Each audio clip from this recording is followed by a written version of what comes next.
Well, welcome to the very first episode of No Apologies with Dre. As we move along in the future and I have a better cam, I will be doing actual video intros and outros, but for the time being, I just don't like the quality. I know this is a little bit of amateur hour, but it doesn't need to be that much amateur hour. So if you'd like, well, we're going to be watching Ghostbusters 2. I have it on the double disc with the first Ghostbusters movie on Blu-ray. I saw this movie when I was 4 years old with my parents at the drive-in. It's the first movie I remember seeing at the drive-in or a movie theater. So it ignited my fandom of Ghostbusters. So watch along and you may hit play right now. All right, so we're going to begin our watch through. So if you're watching along with me, like I said, we're on the double disc Ghostbusters and Ghostbusters 2 Blu-ray release. I'm hitting play movie now.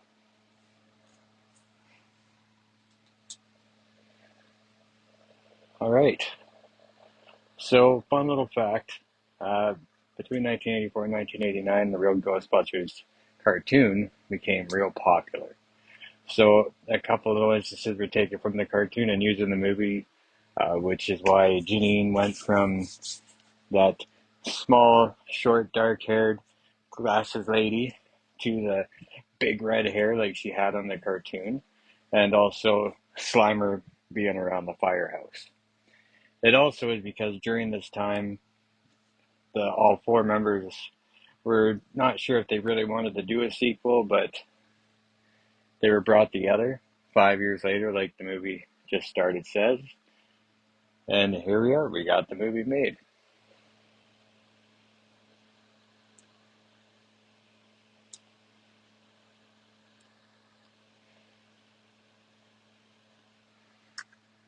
So we just had Dana walk by pushing her baby carriage, and it just went through the pink slime. It's going to be pretty much its own character in this movie. Uh, the two kids, names are escaping me for a second.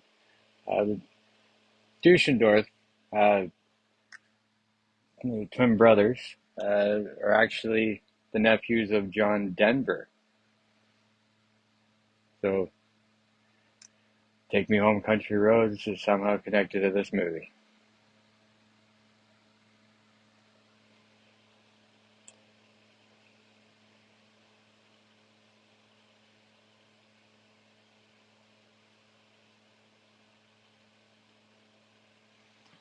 And also, too, because of this being so connected to the cartoon, the real Ghostbusters, and the popularity among children. Speaking of which, I was 4 years old when this movie came out, and I saw it at the drive-in with my parents. It was the first movie I ever remember seeing on the big screen.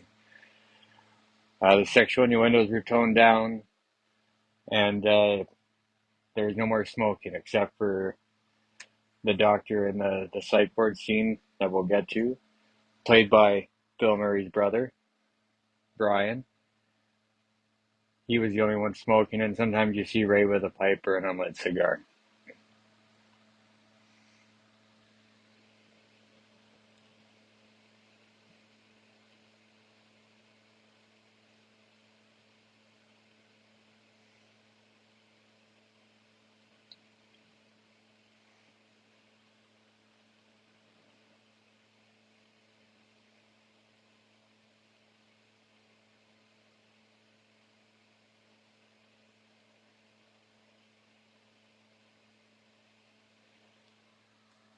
And actually, a fun little thing is that Dan Aykroyd, when he was getting ready to write this movie with Harold Ramis, he wanted to do a complete opposite idea of the original Ghostbusters movie, where, you know, the climax of the first film was atop the skyscraper in New York, and they got rid of the Stay Puft and the iteration of Gozer. They wanted to do a subterranean thing where Dana Barrett was kidnapped and taken underground to Scotland, but New York is such a big piece of this. They didn't want to, they realized it wasn't a good idea. So, as you can tell, we're coming up to the birthday party scene, which was actually filmed up on the third floor of the firehouse that they used to film the interior scenes of the Ghostbusters movies at the firehouse. And the little kid that comes up and gives Ray some shit about, being full of shit is actually the son of Ivan Reitman, Jason Reitman, the man that saved the Ghostbusters franchise with Afterlife after Paul Feig damn near ruined it with a script that was packed with jokes that were unnecessarily crude and, being filmed in Boston. There's only one city in the world that can be New York City if it's not New York City, and that's Montreal, Quebec, Canada. Such films as Scream 6, that was based in New York City, was made in Montreal. Maybe we'll do a Scream series eventually, as I am a big major slasher fan. But I should mention that I do think that the ladies cast for the Ghostbusters 2016 movie were well cast, and they would have been great if that had been a proper Ghostbusters film, which it just wasn't.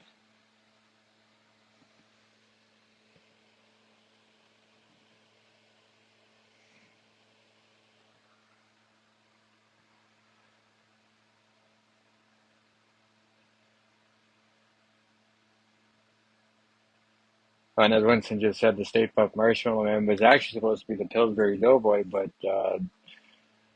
Pillsbury didn't want to give him the rights to do it, and I bet they're kicking themselves now. So now Dana's coming up to see Egon to talk about what happened with the carriage in the beginning sequence. And the little girl that's being given the puppy, and Egon's experiment with the couple of making him wait for marriage counseling as he slowly increases the temperature, because he's a funny scientist like that, is actually the daughter of Ivan Reitman. So Ivan got his kids in the show business quite early.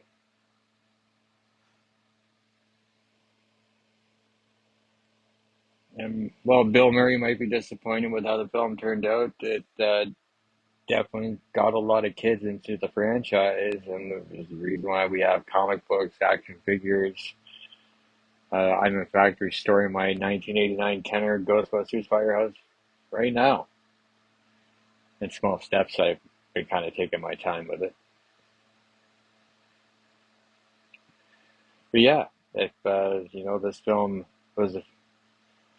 this film hadn't been made the way it was made, who knows if it would have had the life afterwards that it's had. And of course, Frozen Empire coming in March. I couldn't be more excited. Definitely be doing a review episode on that one.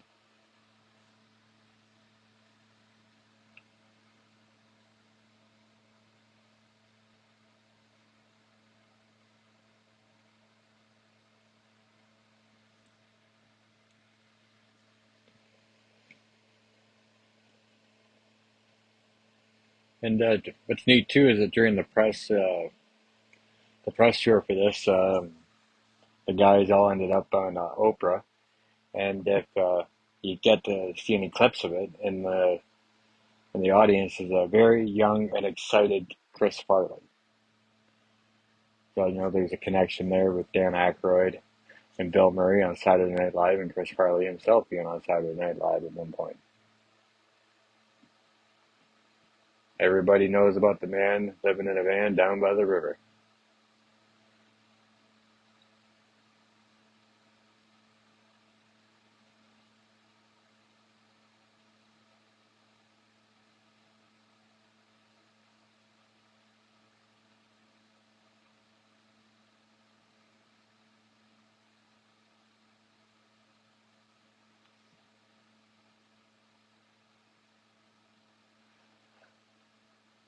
Peter Venkman in the world of the psychic.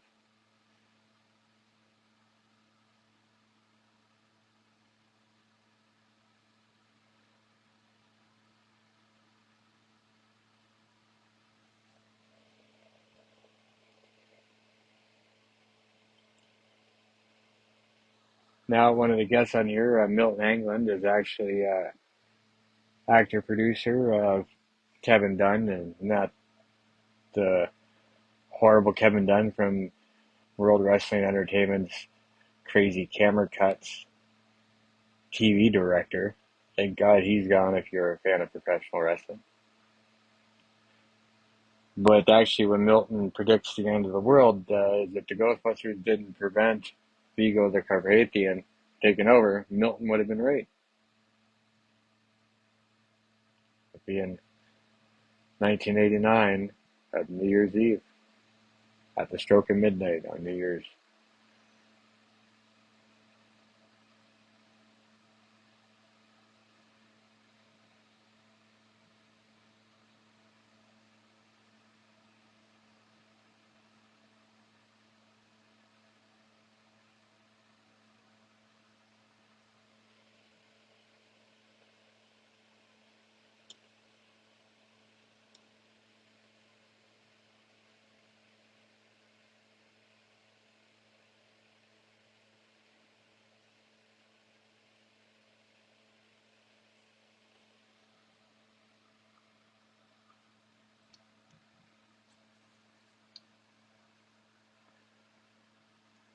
I think something that's very underrated too about the work of Bill Murray is just his facial reactions.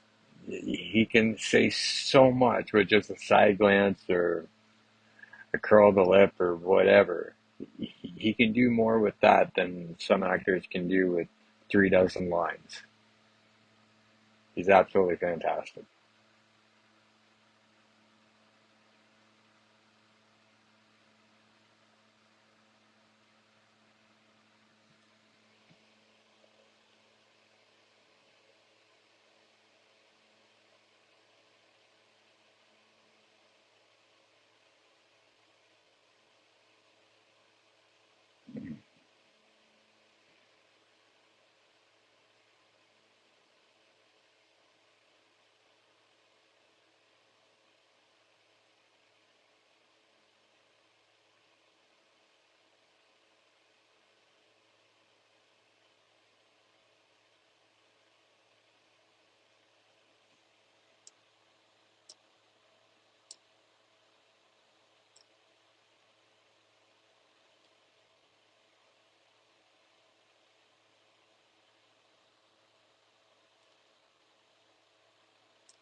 Oh yes, so when Dr. Rankin meets the mayor's advisor, played by Hardemeyer, you might know from the guy that says thank you to Garth and Wayne's World when he tells him he loves him. He was actually supposed to play a banking character that was angry about his the bank being set on fire here and there because of the mood slime later on in the film. And Ivan Reitman, that was obviously cut, but Ivan Reitman liked him so much that he was given the role of the advisor. Ah, now, one of the best characters in this movie, Dr. Jonas Poha, uh, Peter, played by Peter Nichol.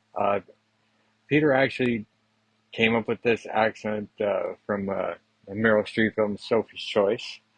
Uh, he created a whole backstory for Carpathia and gave him this accent and everything. He even actually designed a flag for Carpathia where Vigo is from, and that's why they were doing the painting of Vigo.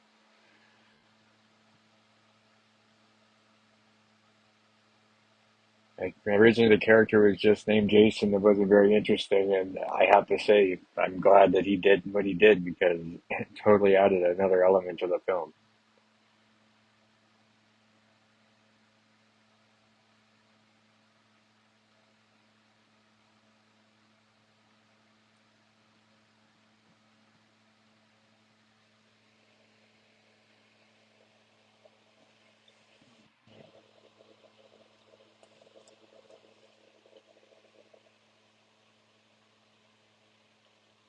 Also, too, as you can see, Vigo in the background missing a couple kittens down in the corner.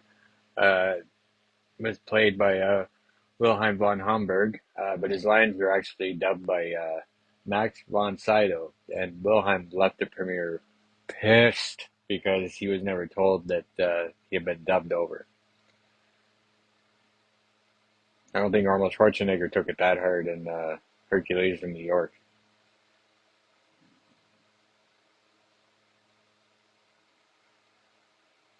Oh, and as we're at the Rays of Cult, as Peter walks in, he's making a joke about getting a spray about a certain penthouse pet. It was actually a joke in the movie where he was prank calling Ray to order a book, and that's when Ray figures out. But then they just chalked it up to Peter being Peter.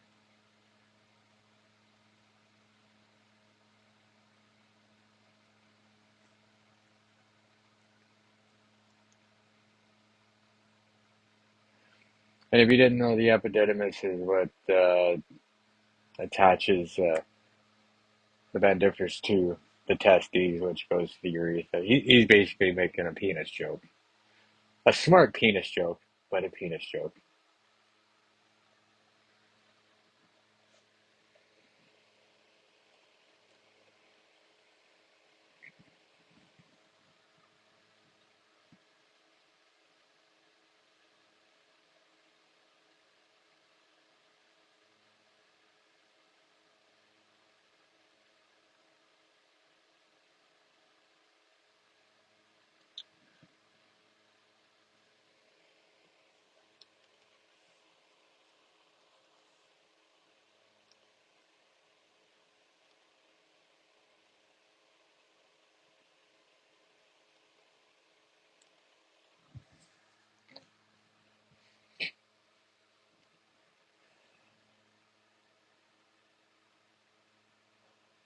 So now we're getting the introduction of John Denver's nephew, played by William T. Dushendorf, I'm sorry, and Henry J. Dushendorf the second, who's named after his uncle John Denver, whose real name is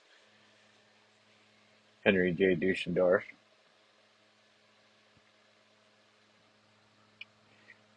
It's also suggested by Ivan Reitman that the father, the one that left Dana for Europe because he got an offer he didn't refuse, was the stiff in the first movie who was in the symphony with Dana.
His little speech by Venkman about feeling loved and feeling desired, it always makes me think of Sons of Anarchy when and Gemma says to Nero that men need to be loved, women need to be wanted. And I have to say, that is a very, very, very accurate statement.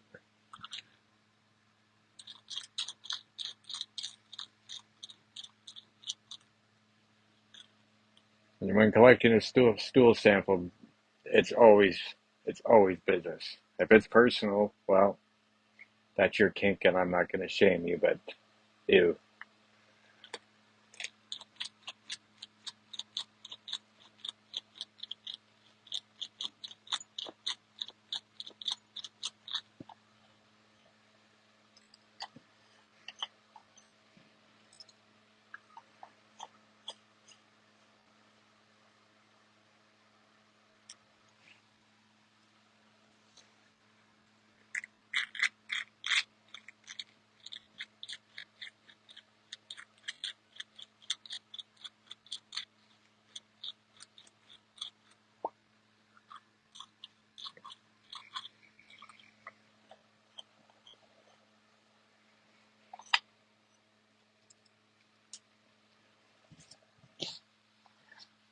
I will say I've always wanted to have part of a slinky like you and straighten it and see how that would even work.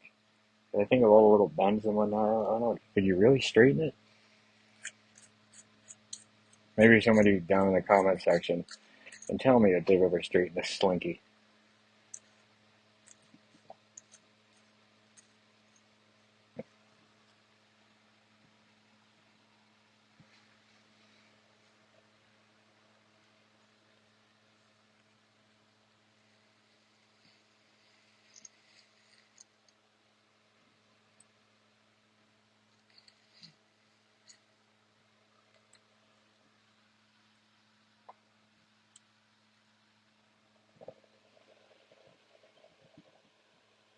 Now,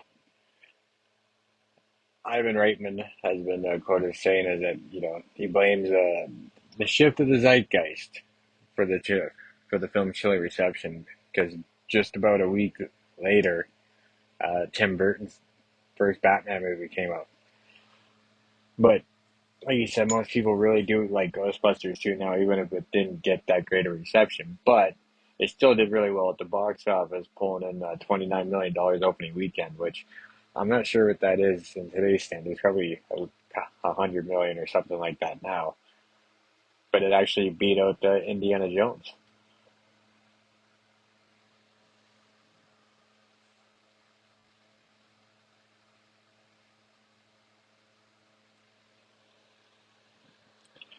When they go out into the street, what's funny is that Dan Aykroyd has said that Bill Murray will do shit like that. He'll just kind of go out in the street, just direct traffic, just for the fun of it.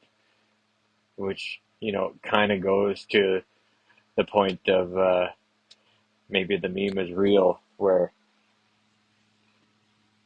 he's known to go up to somebody and eat their French fry and say nobody will ever believe you.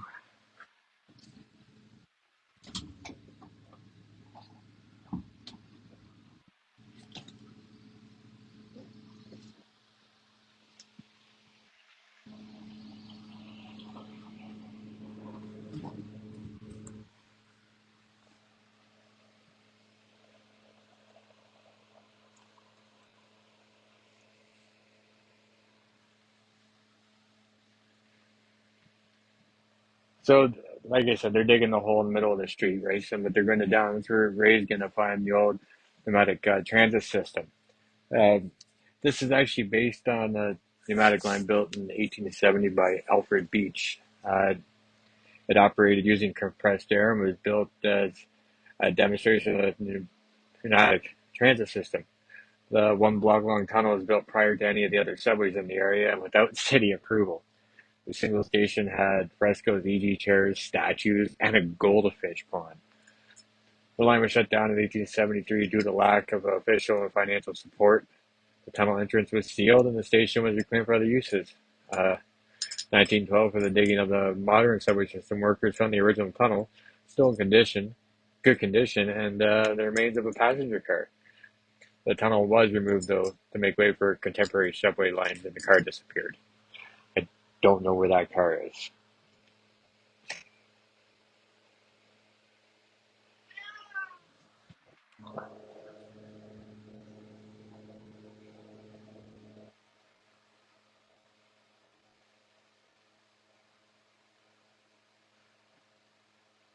I have to say that this is a really good dubbing of von Sydow in replace of von Homburg. You wouldn't even know if you didn't know that fact that that was the case. And this picture of Vigo actually hangs in Industrial Light and Magic.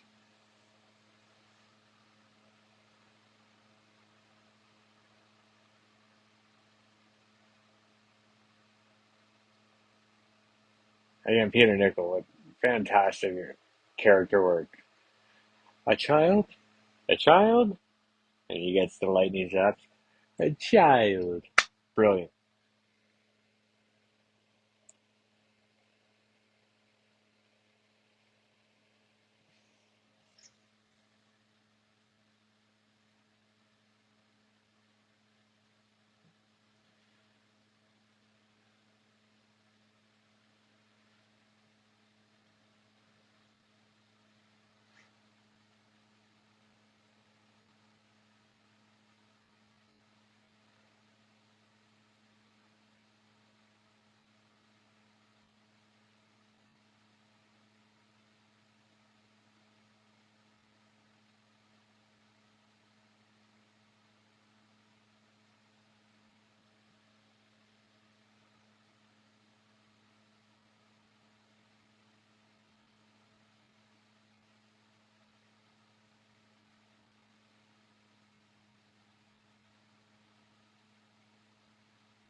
I gotta love this.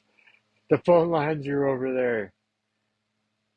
And then they tell him he's not Wakanda at the phone company, so then he changes his whole thing to a gas leak. Just gotta love Bill Murray, or in this case, Pete Bankman.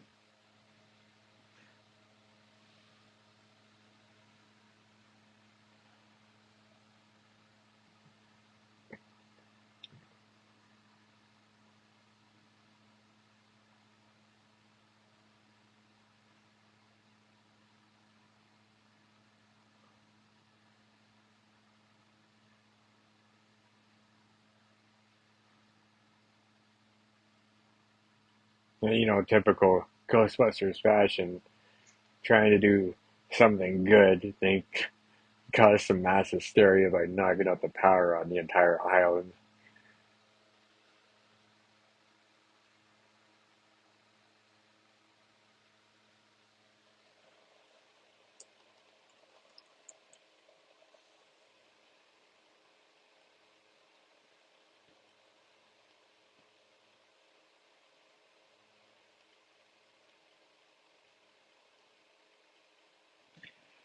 And this is sad, but I feel like I should mention this.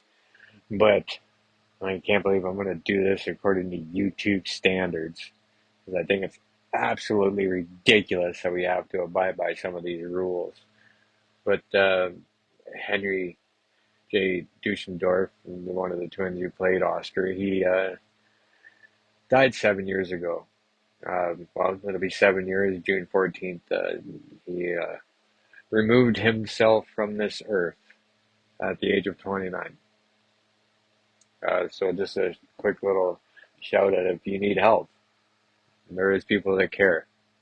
Please reach out to somebody today if you're feeling any of those thoughts. You are worth it. I promise.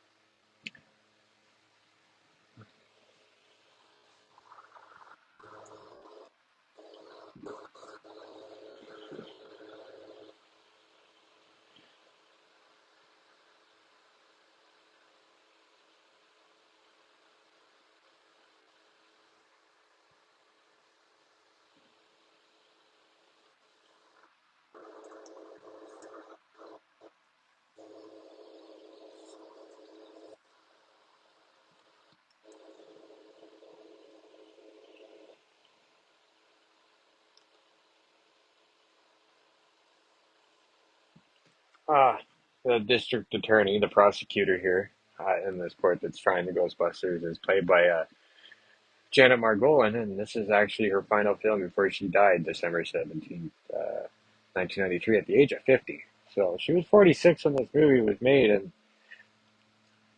I gotta say, she's pretty damn good looking for 46, but, you know.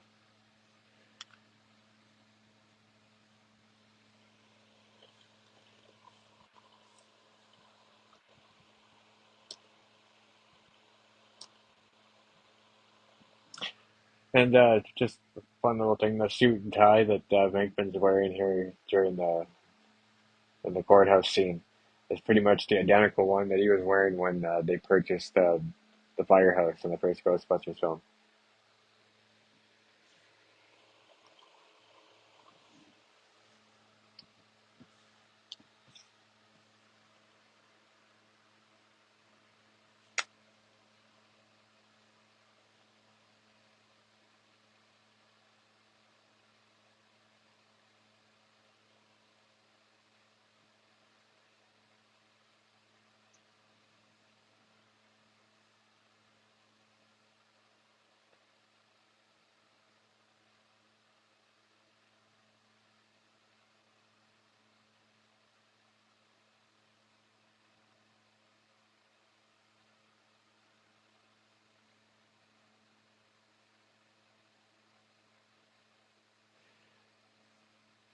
So now the guy's holding the slime. This was actually one of Bill Murray's biggest complaints, is that he felt that the movie was more about the slime than it was about them.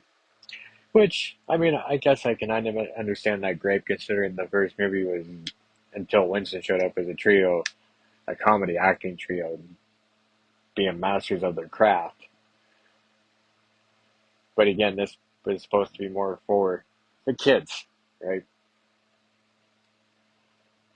I've never read the original script. I'm definitely going to have to take a look for the original Ghostbusters 2 script because I am curious to see what the major differences are. Hey, if you know and you can help me out, let me know in the comment section below and we'll go from there.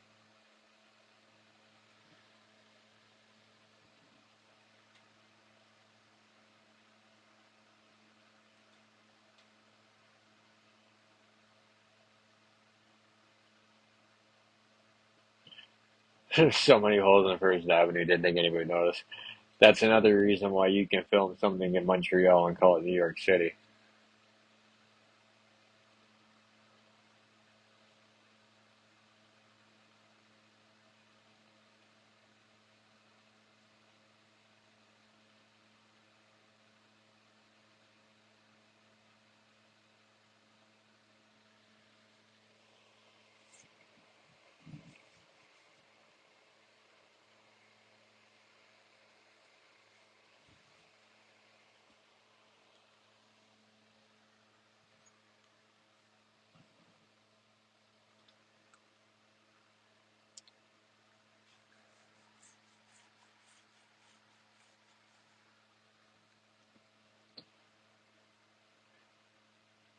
Now, the CGI in this movie, they said was made supposed to be made a little bit more kid friendly. But I don't know about you, but when I was 4, the Scaleri brothers, the ones that the judge here gives them the brothers the chair, they scared the crap out of me when I was a kid.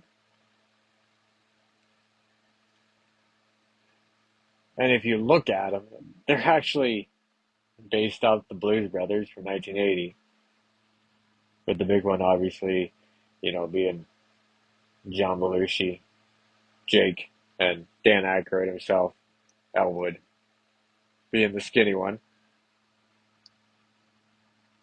Another tie-in was is that the role of Peter Venkman was actually written for John Belushi, Dan Aykroyd's best friend, but obviously John had passed away by the time the first Ghostbusters came into production, and Bill wasn't even the first guy auditioned for it.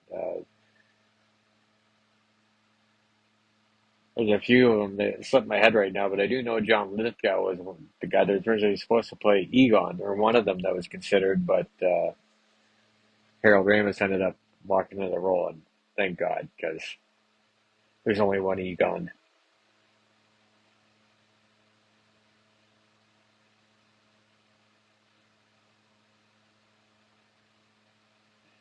And that scene, and the scene you're about to see coming up, you're gonna see the prosecutor, the Jenna Margolin's character, being taken out of the courtroom by the ghost. Was shows you where practical effects are still amazing in movies too. Is that they the whole grill and upper wall were removed and a specifically constructed trick grill was put in its place, and this trick grill had a hinged spring-loaded segment that the wire could pass through. On film it only showed a little bit. Still in the end the whole area was replaced with an upper wall and grill matted in. And you can see how the stuntwoman's legs are rotoscoped over it, but the character with the characteristic hard edges. Now, but in the trailer, this segment is shown before the effects are added, so you can see the trick girl and the slight flutter that shows when the wire passes through it.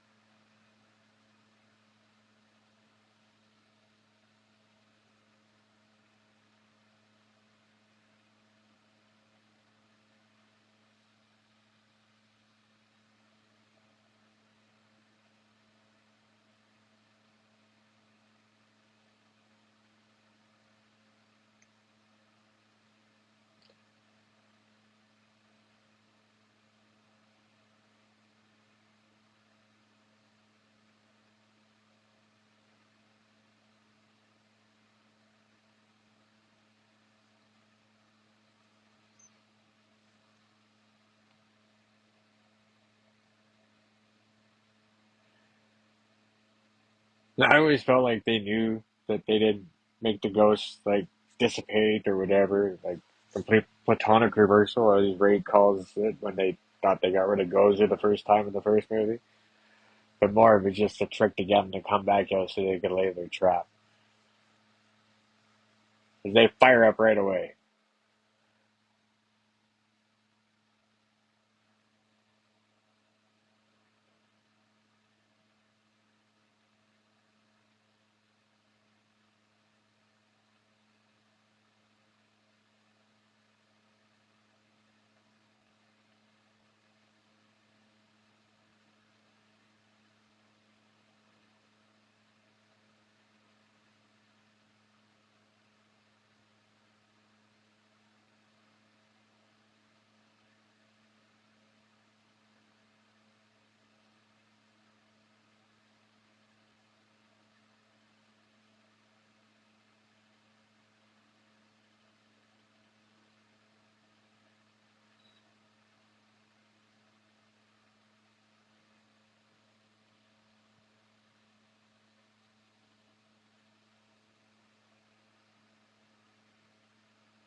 Now, in the ensuing little montage here, there's actually a few neat little things.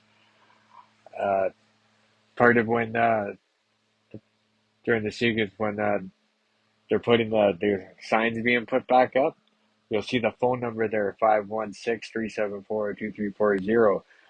That is, and still is, the phone number for Five Town Neon Service Inc., also known as Johnny Signs. So if you need a sign and you're in the 516 area code, give them a call.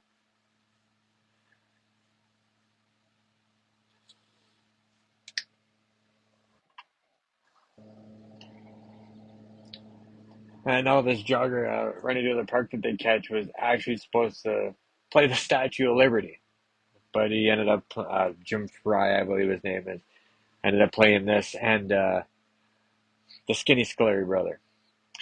And then in the commercial that Lewis Tully and Janine are in, where they're talking about getting rid of this moving but calling the Ghostbusters, was actually supposed to be a scene in the first movie where a couple was at the Cedric Hotel and Slimer kept passing through and they called down to complain. And that's when the guy calls the Ghostbusters.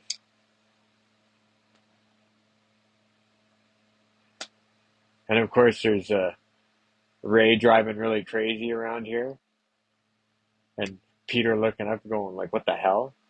This was actually supposed to be after they visit the museum and Ray kind of got locked eyes with Vigo, and so he's possessed. But that was ended up being cut from the film, but used in the montage. And Slimer eating Lewis's lunch was supposed to be an ongoing gag throughout the movie, where Lewis was trying to prove that he could be a Ghostbuster, so he's trying to trap Slimer, but they ended up cutting a lot of the scenes up. The last remnant of the joke is at the end of the movie, but I'll tell you when we get there. I don't want to jump too far ahead.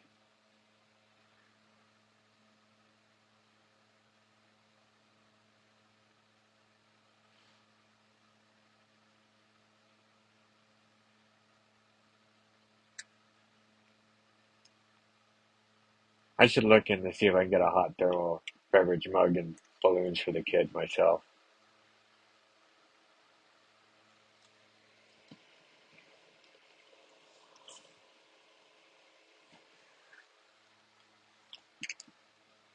So we're on the mood slime scene where they're talking and yelling at the slime show and how it reacts. And the toaster that they're gonna put the slime in for the dancing toaster scene uh, is the two slice chrome Toastmaster B700 model. It first appeared in 1978 and it became America's most popular toaster.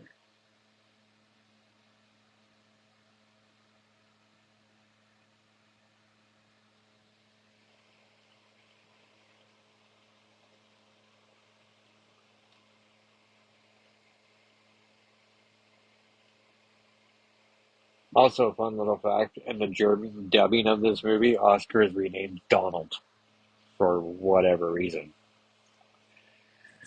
And the actor that played William von Homburg, he appeared in Die Hard in 1988, the best Christmas movie ever. It actually reunited Ghostbusters cast members Reginald Bell Johnson and William Atherton, aka Walter Peck, who looks to be reprising his role in Frozen Empire, which, again, I can't wait to see.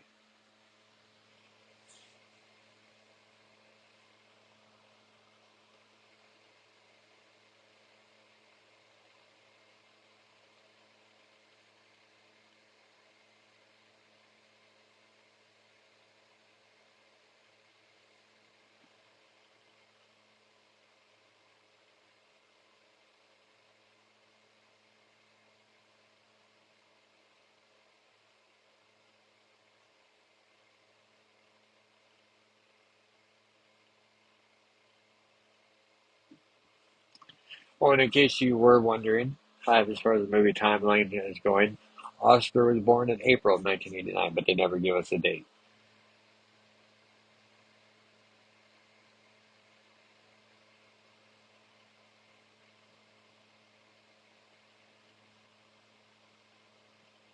And Bill Murray, Dan Aykroyd, and Sigourney Weaver are Oscar nominees, and it's crazy to me that none of them actually won an Oscar because they're all brilliant actors.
And my apologies, I've been calling Dr. Peter, Peter McNichol. Sometimes I have little brain farts, so you'll have to excuse me. And of course, this is the first episode, so there's going to be a few little mishaps and whatnot. So I just appreciate you coming along on the ride with me.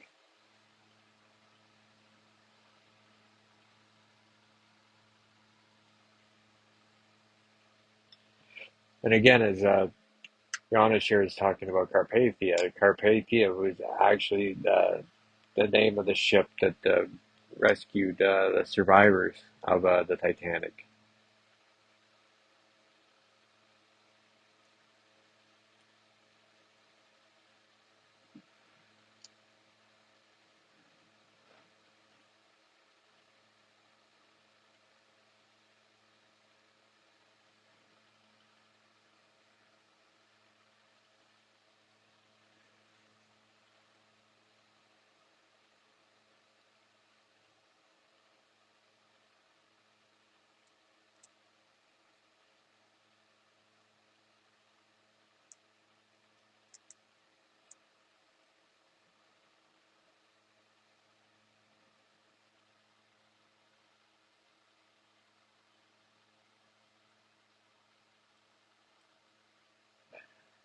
So the infamous bathtub scene. Now, it's unknown. I don't even know if it's ever been asked in an interview with Ivan or Sigourney. But in the script, she does not take off her shirt. And I know, speaking for a young man who would eventually be entering into his formative years, truly appreciated Sigourney in this effort.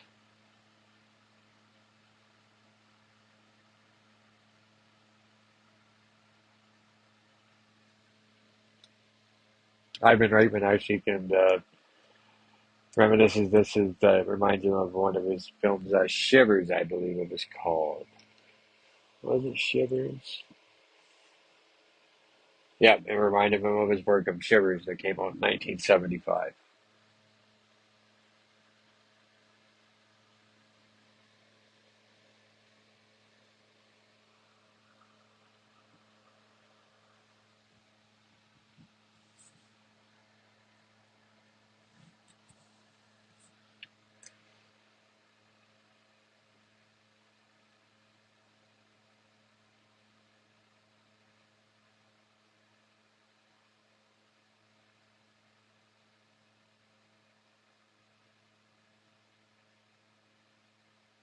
Also, just the randomness of Peter's apartment here as Dana and little Oscar have shown up after escaping the bathtub.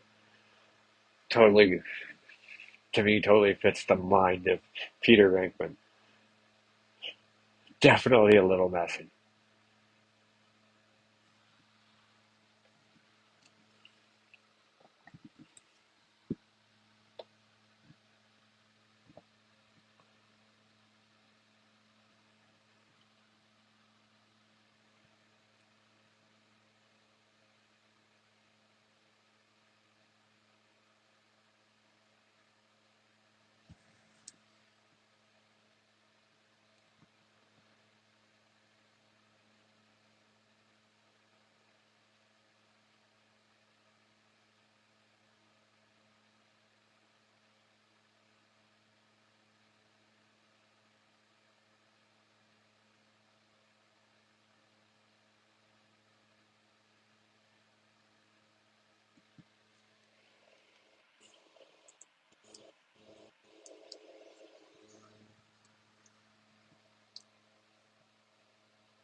Now, when Egon gives the atomic weight of cobalt at 58.9, this is for you nerds out there, scientific nerds, I should say, is actually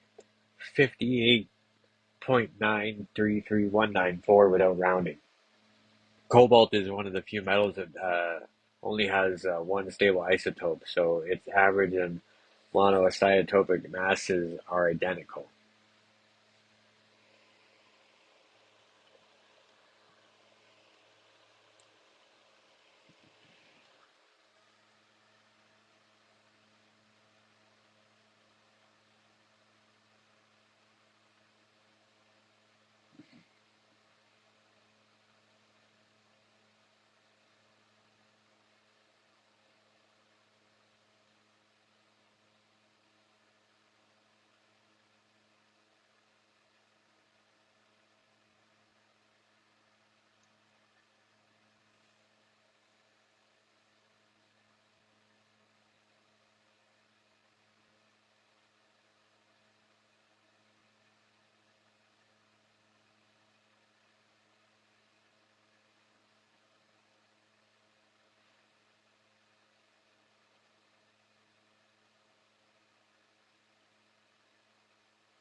Now, this brings up a question for the people here listening.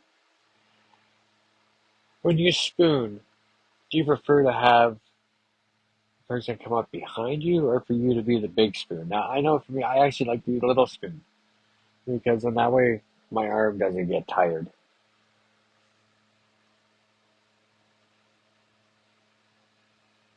And any chance I've ever had to put down a kid like Pete Venkman, I do because it's just funny.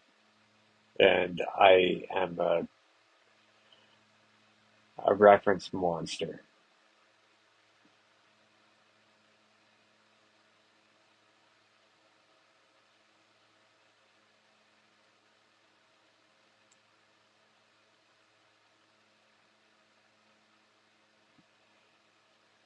So yeah, as they were saying about Vigo, uh, based on a few different things, really. Um, one of he was actually based on Vlad the Third the Impaler and Gregory Rasputin. Now Rasputin, if you don't know who that is, was one of the last Russian czars who was like shot, hung, and stabbed and many things and just didn't die. Also had a wicked beard.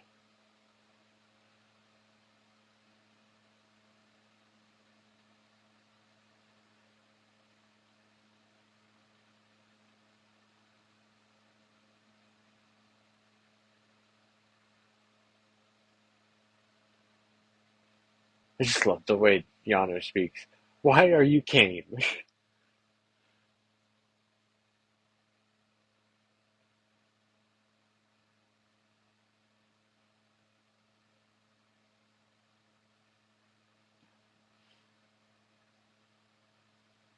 Now, see this part of the movie when Ray is using whatever that tool is. I'm not even sure what that tool is. It's not the PKE meter. It's something.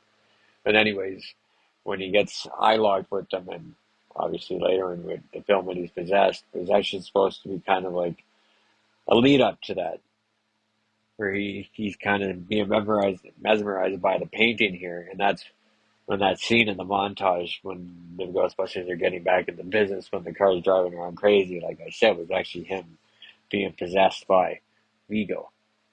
So they were building up to that to show that. But then again, just this scene here itself, the way he acts and whatnot, really does a good job of leading up to that.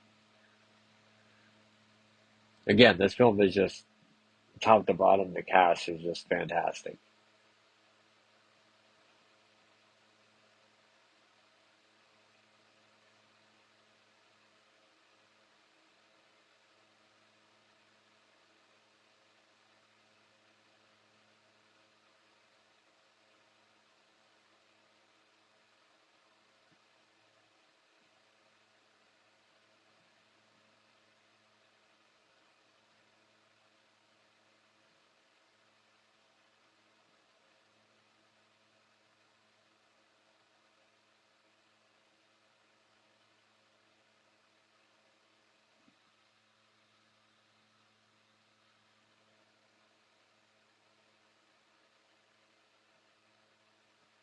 Yeah, I do have to agree with Peter. That's always the biggest fear. You leave your new significant other, or your old significant other who you're becoming significant again with.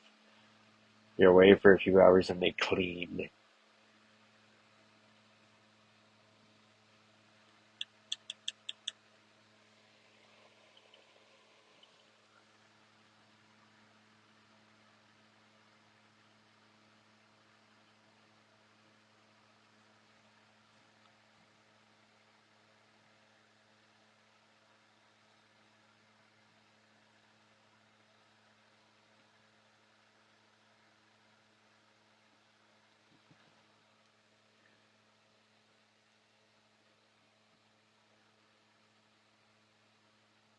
I think it when Dad asked, does Judy have experience babysitting? And I mean, she's been working for Venkman for a while, so I would have to say yes.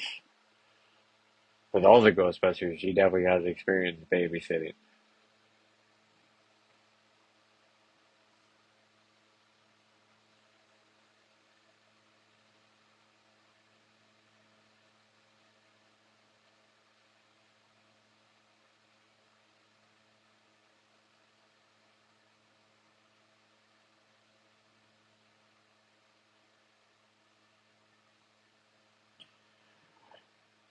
And Laurie Antonelli, if you didn't know, was actually an erotic film, Italian erotic film actor from the 1970s. So good old stag films, as they were called back then, in the golden age. Don't worry, I won't be doing any reviews on the golden age of stag films. That's a whole audience I don't think I want.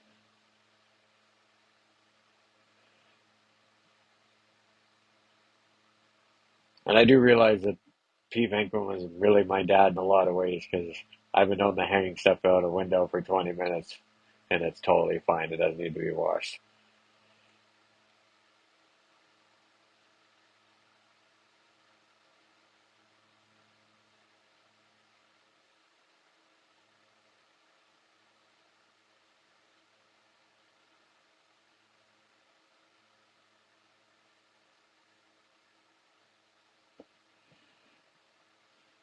This is such a cute scene with Lewis and Janine. And it's actually kind of sad that Rick Moranis had such a horrible time on this film. That A, it was one of the first films he ever did where he didn't want to take the clothes he wore from.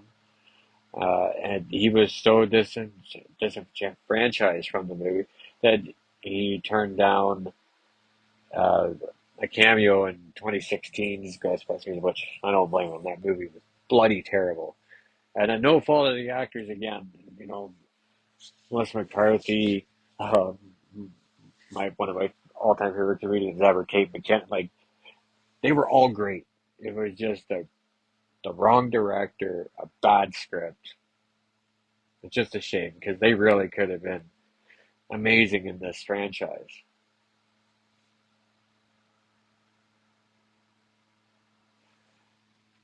This scene actually, yeah, where Ray and Egon are printing pictures and they're seeing the layers of the pictures of the river of slime that appears underneath them.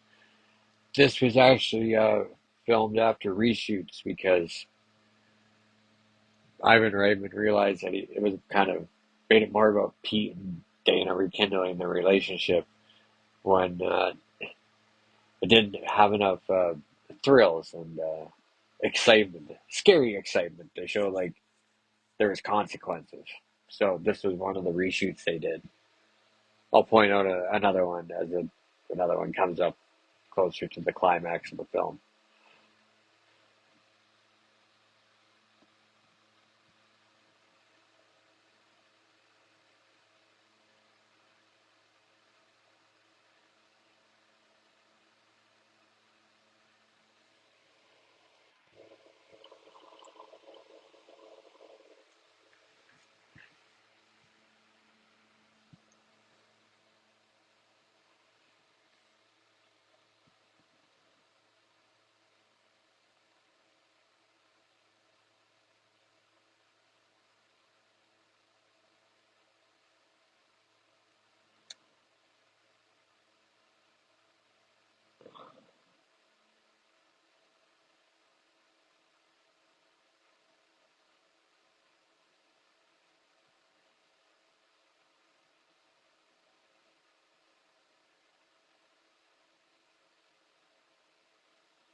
Yeah. Peter, always like an excuse to go out on a date instead of go do the down dirty work for the Ghostbusters. I mean, who can blame him? Sigourney Weaver.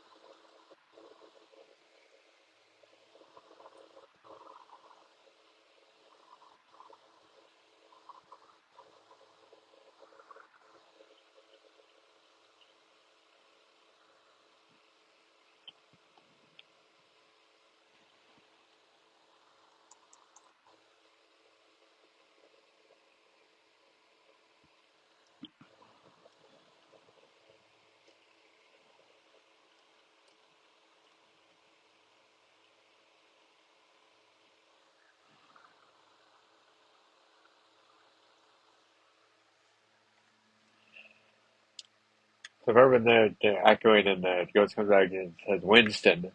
This was another one of the reshoots, not the one I was speaking about, but this is one of the reshoots of all the heads on the spikes that they added in after some test screening and whatnot. Again, to add to it.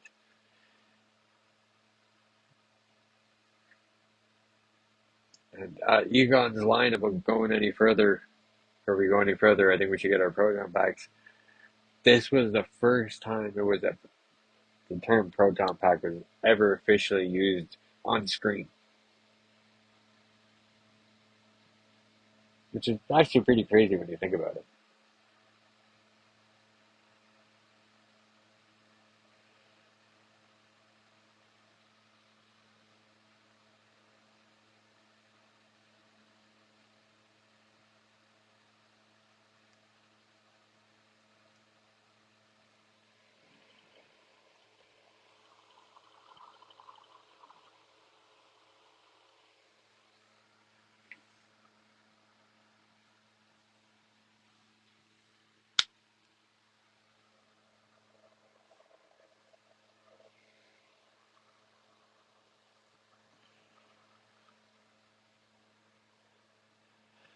Just shout out to Ernie Hudson for playing Winston so wonderfully.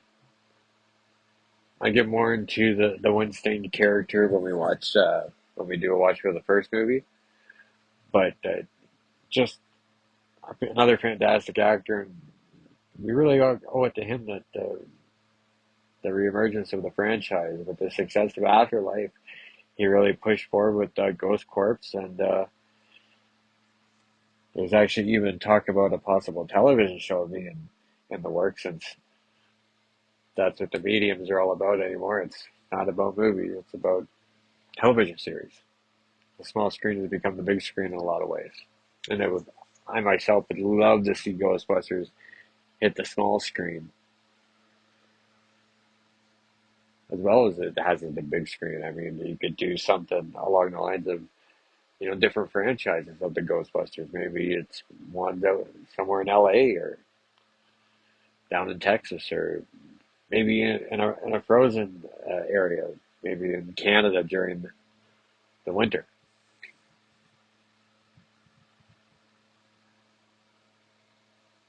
Ghostbusters in England work too, especially with all like the sarcasm and humor that's known in the franchise. It would work really well there.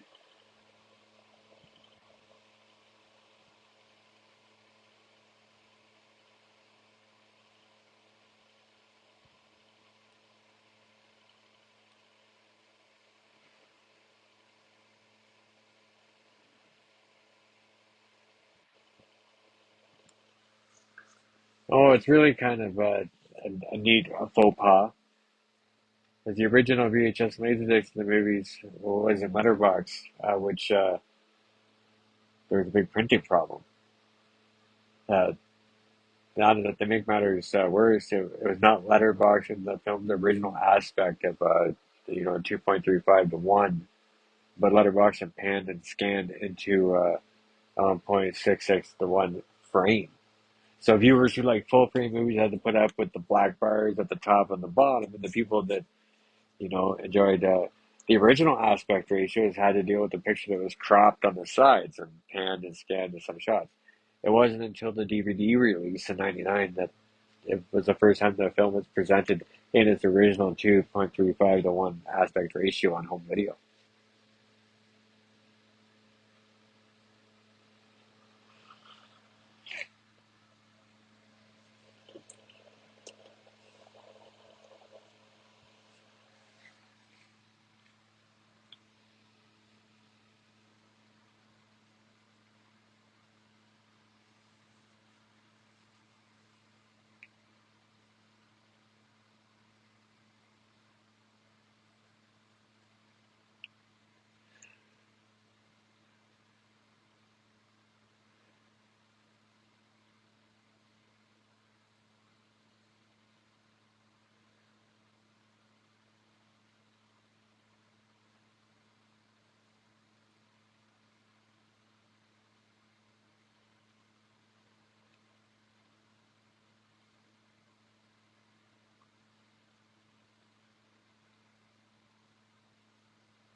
I always liked that line. I used to have a roommate, but my mom moved to Florida.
Yep. I used to wear jumpsuits like that underneath with like the underwear, pajama things they're wearing. I used to wear stuff like that when I worked in the oil patch. It helped keep you warm in the wintertime.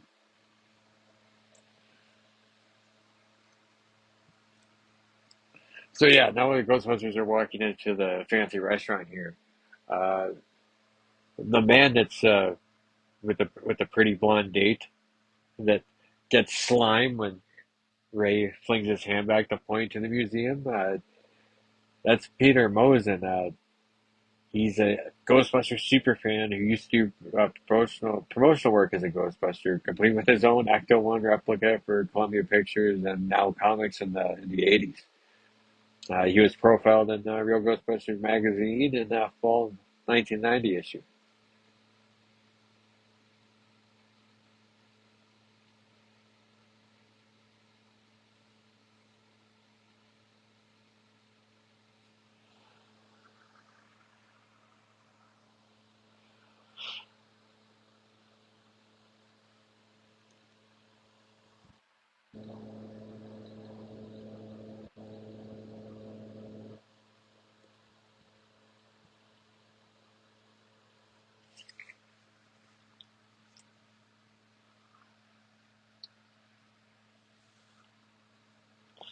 So now, as they're going to Gracie Mansion, the mansion of New York City's mayor, uh, the doorman, the one that opens the cop door for the Ghostbusters, is the artist known as Bobby Brown, who did one of the main tracks of Ghostbusters 2 soundtrack on our own.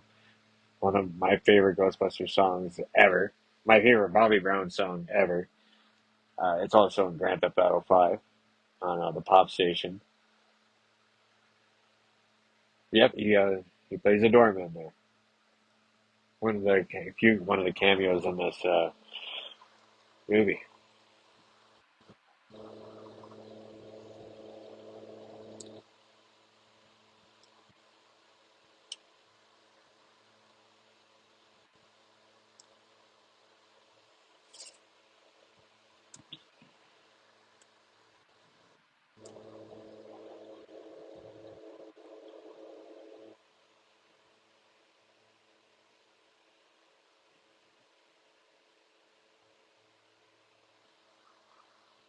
Oh, also, I forgot to mention back when Roller Psychic, the one guest who sounded more like they were probably taken advantage of by a certain date drug, Chloe Webb, uh, would actually go on to be in a movie that was supposed or was in the movie Twins as Linda, Danny DeVito's lover, and played the crazy junkie mom on the American version of Shameless.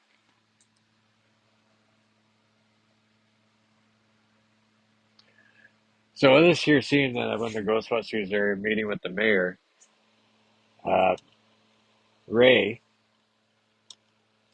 says to him, or was supposed to say to him, you know, if you don't do anything about the situation, you'll be the mayor who will go down in history as the man who let New York sink into the 10th level of hell, but was not used. And it actually is said later on by the mayor himself in the Situation Room. Or another cameo from the one and only monotone Ben Stein. Bueller? Bueller? Sorry, couldn't help myself.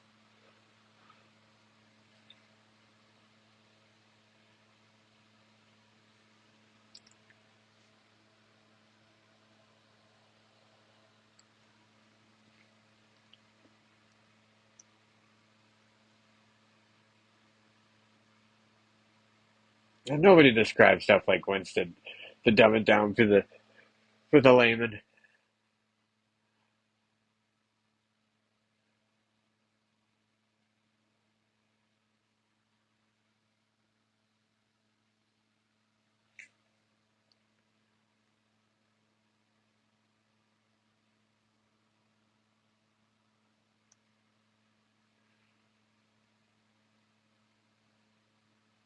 Now, this is one of the scenes, like I was saying earlier, where they had cut the smoking out to make it more kid friendly.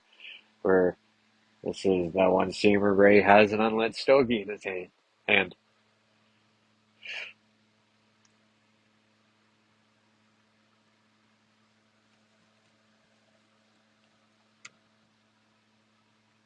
So now too, when the mayor's advisor here has him committed, Eugene Levy was supposed to actually be in this movie, playing was supposed to play the head of the psychiatric facility in which they're put in, and that was actually supposed to be Louis Tully's cousin. But all that ended up being cut from the movie, and he wasn't used.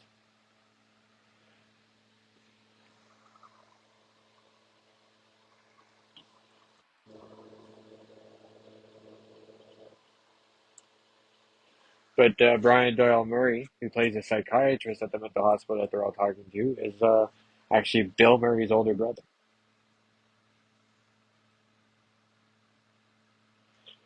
Who then is actually plays the mayor in the Ghostbusters, the video game that ties the first movies together and why they happened.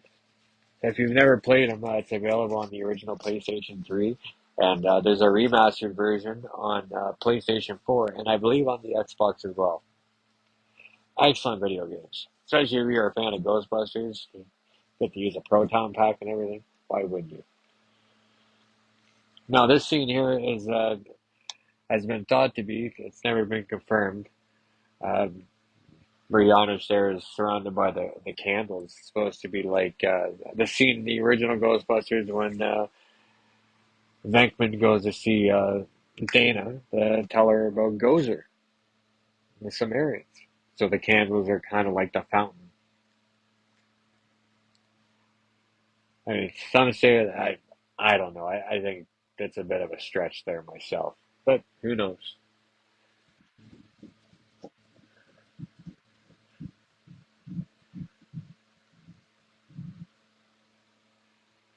And thanks, and I'm so grateful again that Peter McNichol was the one that got the role, and he kind of made Janosch Jason into Janosch, and he did the wonderful character work he did with him. Without Janosch, the movie would definitely be lacking something.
I do have to say the one thing that I am disappointed in, because as it seems like Afterlife and Frozen Empire seem to have kind of like moved around from Ghostbusters 2 ever happening. The only thing really being the same would be Ray's a cult bookstore, but initially from what Sigourney Weaver read in the original Ghostbusters 3 script that was slated for like the late 90s, which was supposed to be a two-part movie series where the Ghostbusters go to hell and back. Uh, Oscar was actually supposed to be a Ghostbuster and be the lead Ghostbuster because Peter had become a Slimer like Ghost. Egon was dead. Winston was still there, and Ray was like in really bad shape, blowing out knee, missing an eye. That smoke was tough. It's just a shame that politics got in the way of that ever happening. But with how fun Afterlife was, as like a return to the franchise's roots and how good Frozen Empire looks, maybe it was for the best.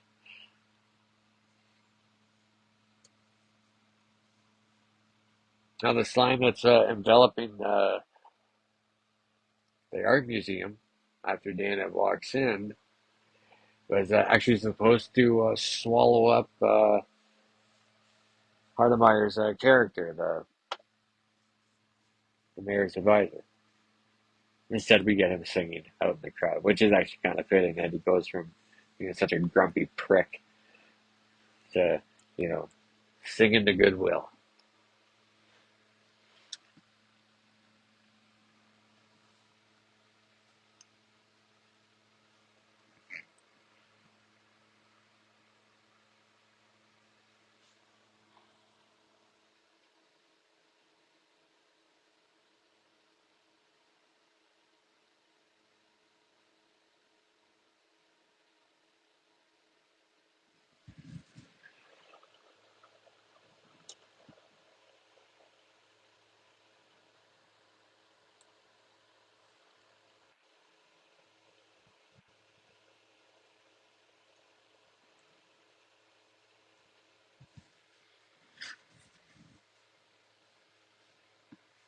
Oh, and one little fact that Vigo is the name of a coastal city in Spain, the northwestern area.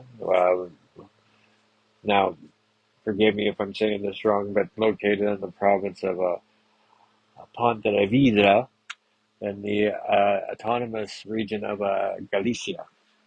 Now, the slime here that's moving towards the city up to the through the rocks there was actually leftover scene from the Blob movie. Cannibal Girls stars Eugene Levy and Andrea Martin. And now, the lady that is walking through the slime, now, this was actually a scene that was meant to be in the first movie where the woman's coat comes to life with all the dead minks of the fur coat she's wearing, but that was cut. And it is filmed, I believe, in front of a hotel in LA that was also used for the Sedgwick Hotel in the first movie.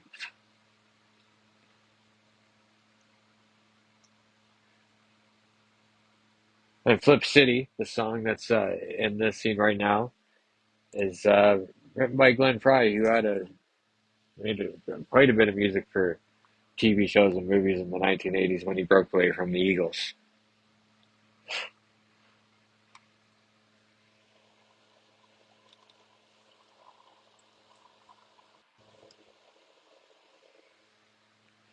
Now, Pier 34 is actually the dock that the Titanic was supposed to go to if it hadn't crashed. And the better late than never line said by Cheech Moran there was actually supposed to be said by Venkman.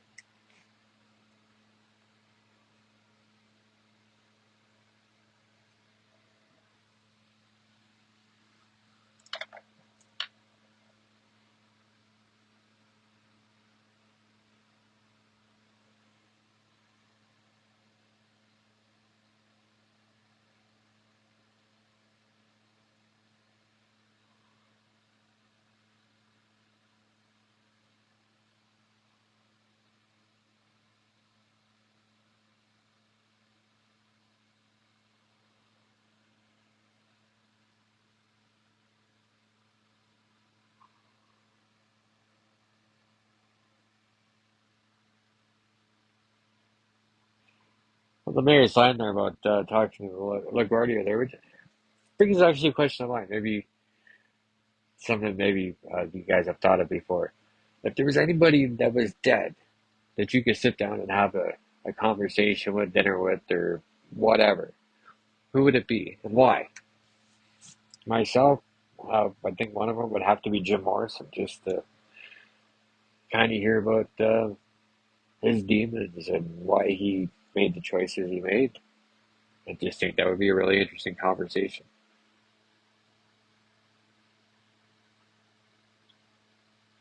Or John Belushi and ask him if he would have enjoyed playing the Pinkman role.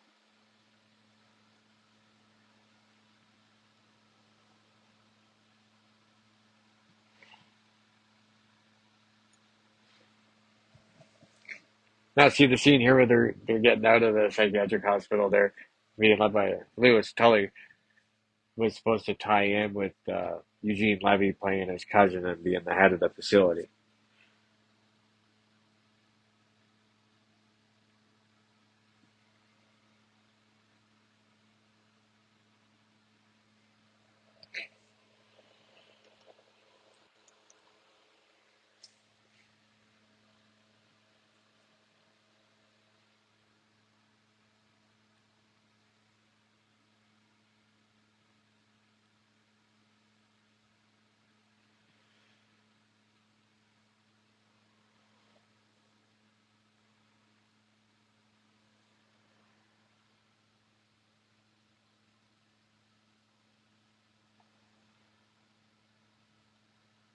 Yep, now I hear when Ray said, looks like a giant jello mold, and Winston says he hates jello. The line, "There's always room for jello," was actually re-recorded for the film.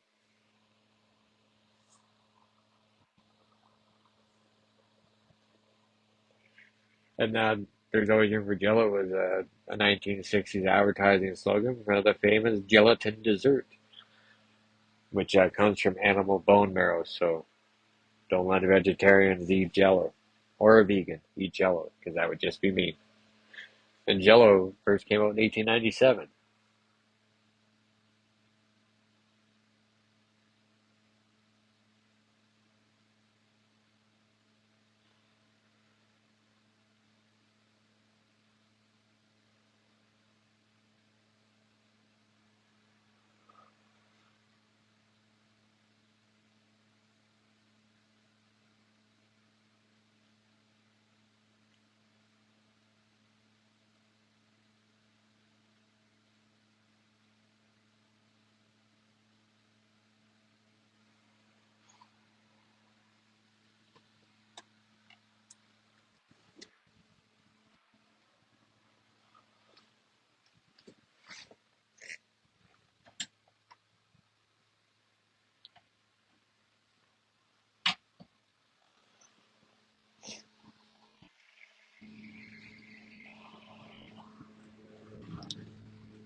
Oh, the save him line there from Ray when he tells him to stop shooting the proton pack. Uh, Actually reminds me of back when Ray knocked all the power was an idea for the first Ghostbuster movies where Egon is trying to charge the proton packs to a wall outlet and ends up short circuiting and shuts down the entire city.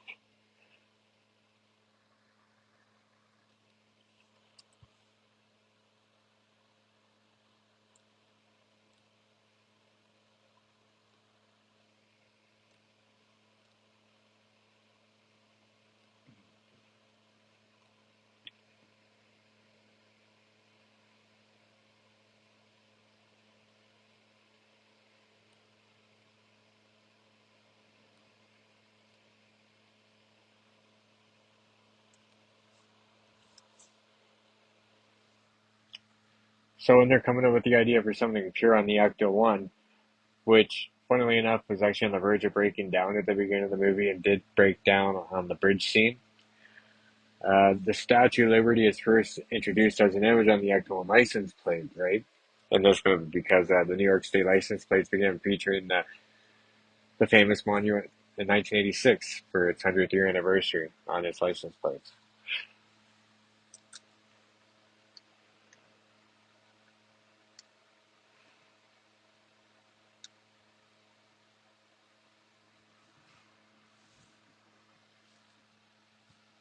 And yes, the Statue of Liberty is a lot bigger than a toaster.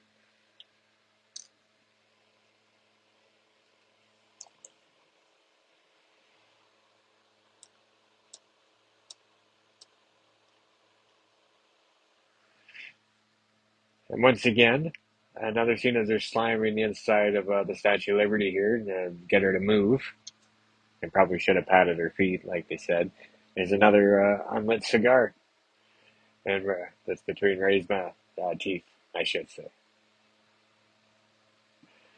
And of course, how they control the Statue of Liberty is with the joystick from the Nintendo Entertainment System granted joystick. But most of the bodies are removed. It was a pretty big piece of plastic, but worked a lot better than the Nintendo glove.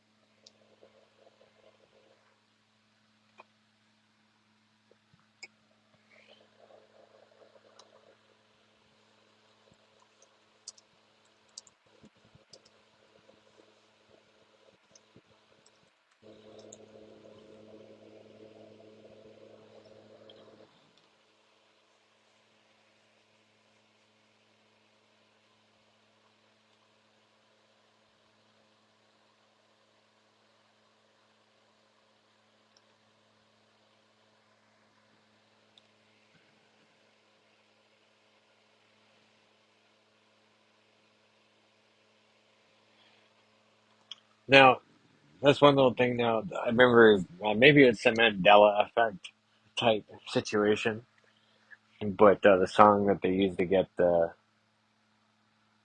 Statue of Liberty moving higher and higher, and they use the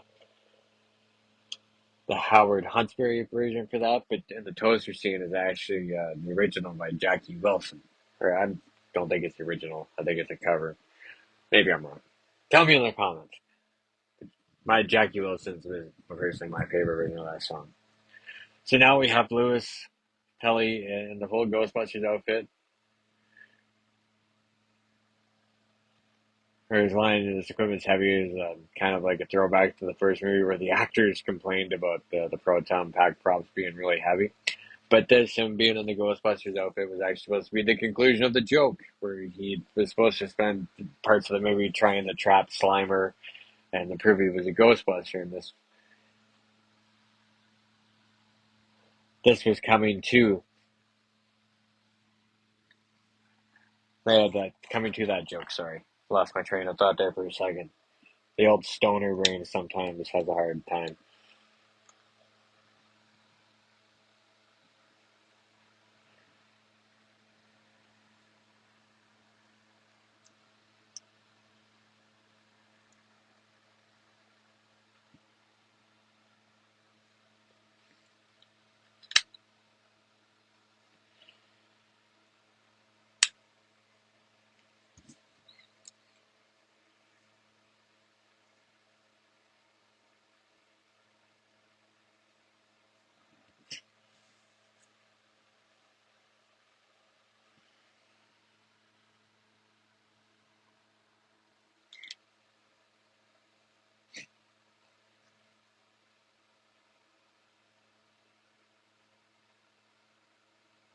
And that's just good advice from Lewis Tull. Stay fit, stay sharp, and make good decisions. Speaking of good decisions, he doesn't really follow it because I don't know if it'd be a good idea to get on a bus driven by Slimer, considering the fact that he has no feet. So who the hell knows how he's accelerating and stopping?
I gotta say, you know what? Instead of like antidepressants, somebody should like get the movie ticket from Last Action Hero, get some of this mood slam, this positive recharge, and when we're feeling down, just douse ourselves. I think it would work, and it beats popping a pill. Just a note: I am not making any light of mental illness. I, in fact, myself am bipolar, and I take the magical Cymbalta, which works best for me. Lithium and another one I took, I can't remember the name of, didn't really do much for me, but the Cymbalta is great. Also helps with my arthritis. Go figure.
Also, that little yellow box there that's on victims' utility belt is something that firefighters have for, you know, if they fall or they're running low on air. It's how other firefighters find each other in moments where they need to be found. They're all wearing one if you notice.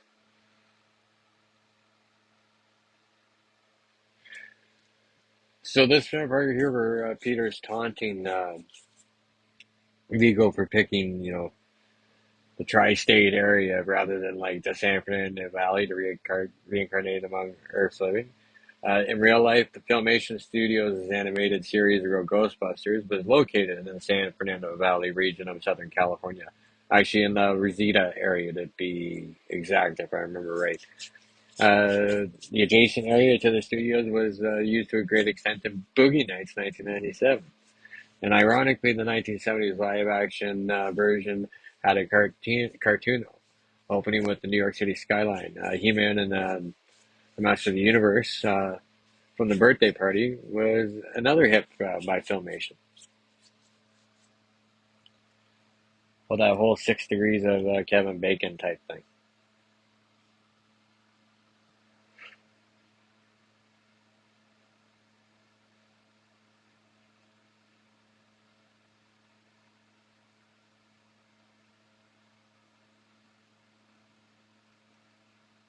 So here where Louis Tully coming to the crowd and he sees the big Jello mold that's encased the museum.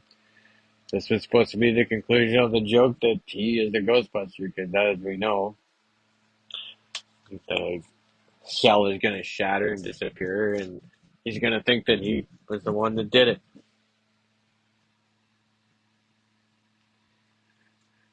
Which is what I kind of love about the Louis Tully character, just so like wonderfully oblivious to everything.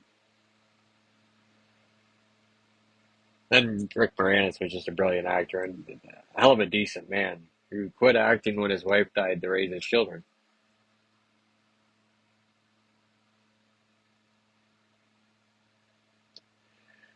And here is where we're supposed to get the rest of the Ray being possessed. After all the stuff that was supposed to happen.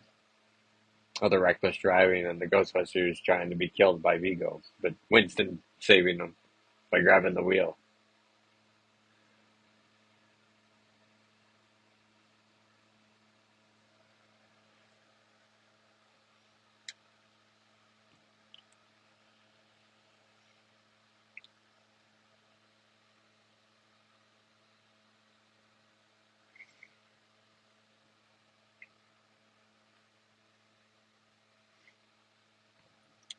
I will have to say, as far as like the climax of the film and how they defeated Ego, it was a little lackluster.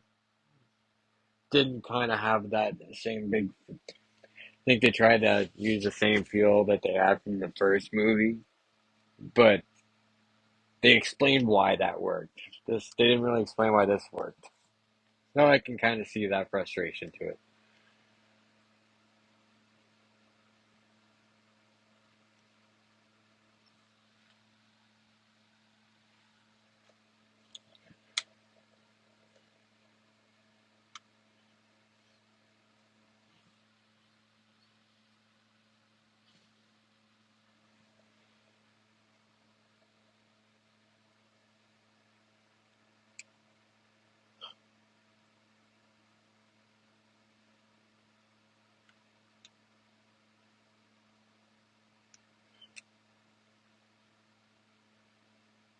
Anyway, good.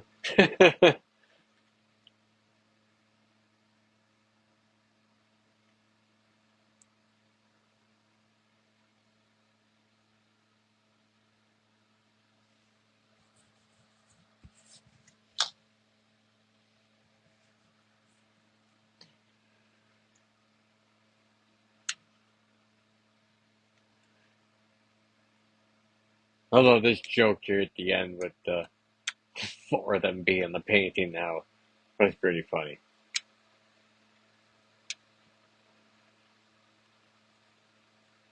Venkman, I believe it's one of the fettuccinis. Is a line I've used from time to time.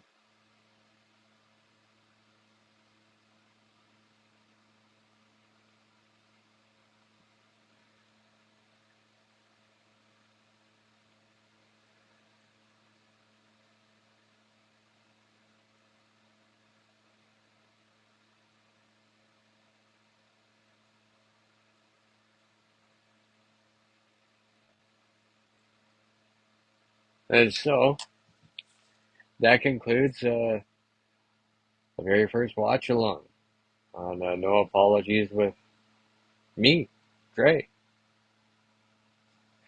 And just a quick little note, this is the song On Our Own by Bobby Brown. That's just a really cool song.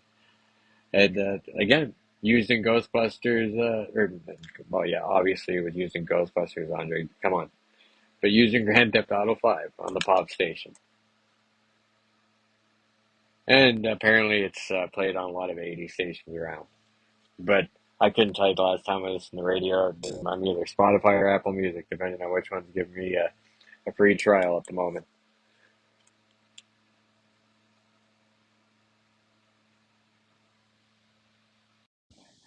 So that was our watch along of Ghostbusters 2. I hope you enjoyed. As I said in the intro, as soon as we're moving along a little bit and I have a better camera, we will be doing actual video of this sort of thing. And of course, we can look forward to videos of cooking and backyard mechanics and WWE Raw reviews. I'll probably be doing a review of Elimination Chamber this Saturday, premium live event. I also would like to make a shout out and a big thank you to Ukrainian metal band No Apology. They are awesome. Check them out on YouTube. It just kind of worked out great that the name of my channel kind of fits along with their band name. They're great, so give them a subscribe, give them a listen. I guarantee you won't regret it. So thank you, and stay tuned for next week's episode. After the Elimination Chamber review, we'll be watching Terminator 2 Director's Cut. Uh, Hopefully, you can get your hands on the Director's Cut because that is the best version. So until then, this was No Apologies with Dre, and thank you for listening.